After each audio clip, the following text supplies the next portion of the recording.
Hi, ഇന്നത്തെ video എന്ന് പറയുന്നത് നമ്മുടെ കുട്ടികൾക്ക് ഫുഡ് കഴിക്കാൻ അതായത് ചോറ് കഴിക്കാനായിട്ട് മടിയുള്ള കുട്ടികൾക്ക് വേണ്ടിയിട്ടുള്ള ഒരു സ്പെഷ്യലാണ് കേട്ടോ. അതിന് വേണ്ടിയിട്ട് 2 മുട്ട, ഒരു പിടി ചോറ്, സവാള, പച്ചമുളക്, ചിക്കൻ മസാല, കുറച്ച് മഞ്ഞൾപ്പൊടി, പിന്നെ ഒരു ചെറിയ തക്കാളിയും കൂടെ വേണം. ഇത്രയും സാധനങ്ങളാണ് വേണ്ടത്.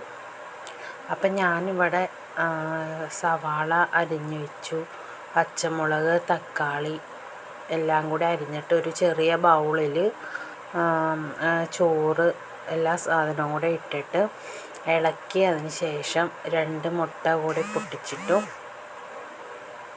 എന്നിട്ട് നന്നായിട്ട് അത് ഇളക്കിയെടുക്കണം കേട്ടോ.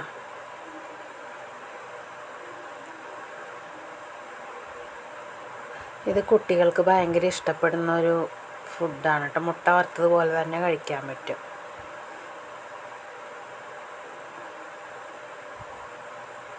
എല്ലാം കൂടെ നന്നായിട്ട് ഇളക്കി ചേർക്കണം.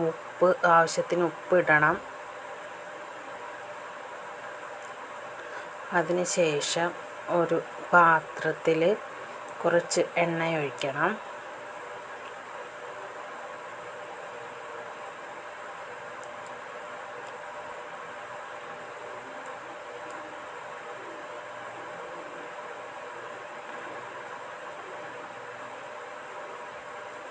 എണ്ണയൊഴിച്ച് അത് ചൂടായി വരുമ്പോൾ നമ്മുടെ ഈ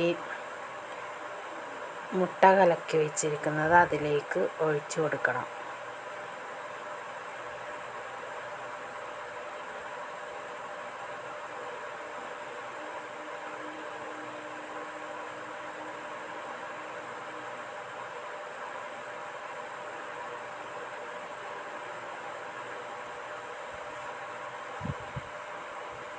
സവാള വേണമെങ്കിൽ ചെറുതായിട്ട് അരിഞ്ഞിടാം കേട്ടോ. ഞാനിപ്പോൾ ഇത് വലിയ ഇതായിട്ടാണ് അരിഞ്ഞിട്ടേക്കുന്നത്. ചെറുതായിട്ട് അരിഞ്ഞിടാൻ പറ്റും സവാള. തക്കാളിയും കൂടെ അരിഞ്ഞിടണം.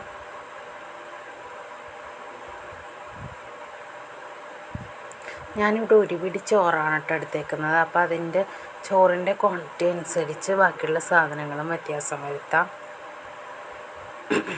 അതൊന്നൊരു സൈഡ് മുരിഞ്ഞ് കഴിയുമ്പോൾ മറിച്ചിടണം. അപ്പോൾ അതേ ശരിക്കും നമ്മുടെ ഒരു മുട്ട വറുത്തത് പോലെ തന്നെ നമുക്ക് കിട്ടും. ഇങ്ങനെയൊക്കെ ആവുമ്പോൾ ചോറ് കഴിക്കാൻ മടിയുള്ള കുട്ടികൾ വളരെ വേഗത്തിൽ ഇത് കഴിക്കും. അവർക്കൊക്കെ ഇഷ്ടപ്പെടുന്ന ഒരു റെസിപ്പിയാണ് കേട്ടോ. നല്ല ടേസ്റ്റുള്ള റെസിപ്പിയാണ്. അപ്പോൾ എല്ലാവരും ഇത് വീട്ടിൽ ഉണ്ടാക്കി നോക്കണം. ചോറ് കഴിക്കാൻ മടിയുള്ള കുട്ടികൾക്കൊക്കെ ഇതുണ്ടാക്കി കൊടുത്തു നോക്കുക. അവരത് കഴിക്കുമെന്ന് ഉറപ്പാണ്. അപ്പം നമ്മുടെ ചാനൽ സബ്സ്ക്രൈബ് ചെയ്യണേ, ഷെയർ ചെയ്യണേ, ലൈക്ക് ചെയ്യണേ, മറക്കല്ലേ. അടുത്ത വീഡിയോ ആയിട്ട് വീണ്ടും കാണാം.